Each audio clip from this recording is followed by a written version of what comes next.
The client sent me the functionalities she wants in her kitchen, so I designed the furniture accordingly. In this case, she wants a small cabinet for spices near the stove and a farmhouse kitchen under the window. I placed the sink under the window, symmetrically, and then the other cabinets in the remaining space. You can adjust cabinet size after you press Select by Cabinets menu, not Select by Parts. After you have the final size and function of the cabinets, you select all the cabinets you want to apply your countertop on and generate the countertop from Generate Countertop. You can also choose the material from Countertop Style.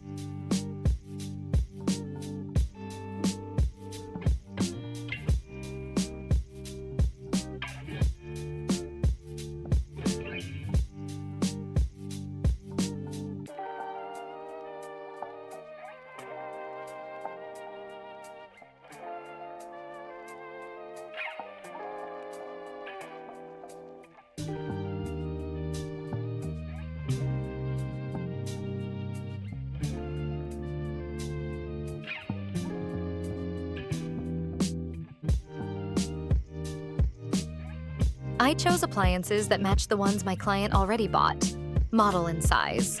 But the program did not have the correct finish, so I changed the finish to stainless steel as the client wants with golden finish on the knobs area.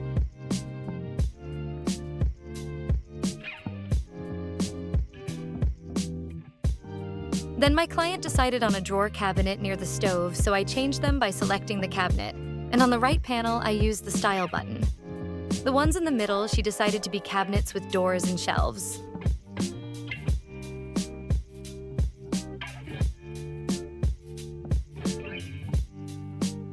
By selecting open or close doors, you can see inside the cabinets and change the layout if necessary.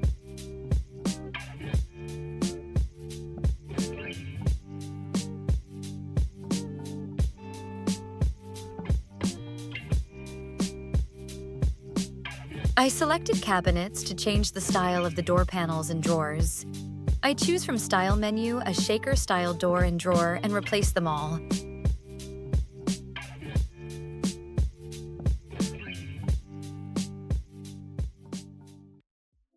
I chose the cabinets again and clicked Select Parts button to be able to change the color, and tried to find the color my client wanted, pale sage green.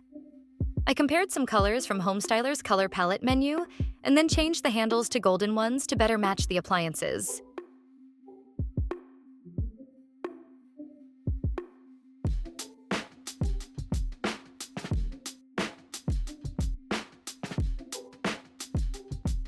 I removed the countertop to match the farmhouse sink, but because it could not fit correctly, I changed the cabinet to a sink-based cabinet and then generated the countertop again.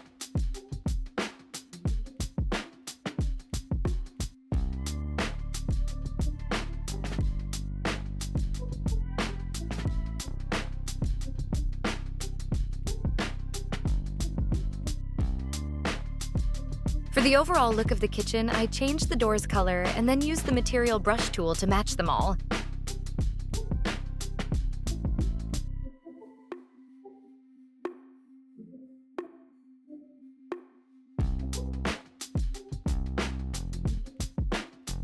Sometimes the color you chose for the furniture does not look as you expected in the renderings, so I recommend doing a few test renderings.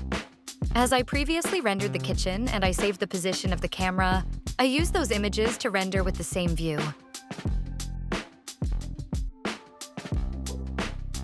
I used the Furniture Kitchen menu to bring some appliances my client told me are a must in the kitchen: toaster and coffee maker. I matched them with the ones she already bought and will bring along in the new house.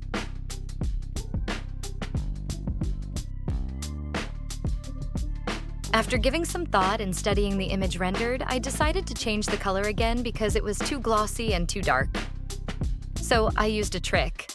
I used the image my client sent me as a starting point and the applicationcoolers.com to find the correct shade of pale green.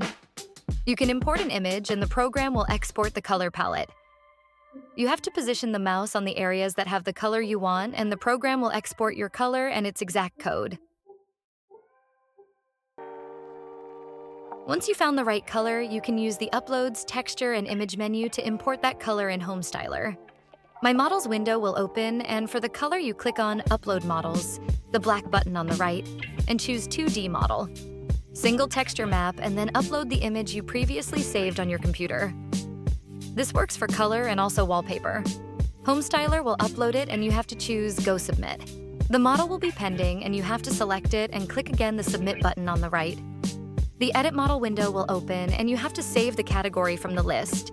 In this case, Interior Finish, Paint. You have to name it and give it the size. It's very important if you upload wallpaper to put the correct size of the wall you want to apply it on, so the program doesn't apply it distorted. After the model is processed, and this may take a short while, you will be able to use it on your furniture, walls, whatever you need. Using tools, material brush, you can match the entire furniture. You will take the final renders and then your kitchen is done. You only have to present your work to the client. Good luck.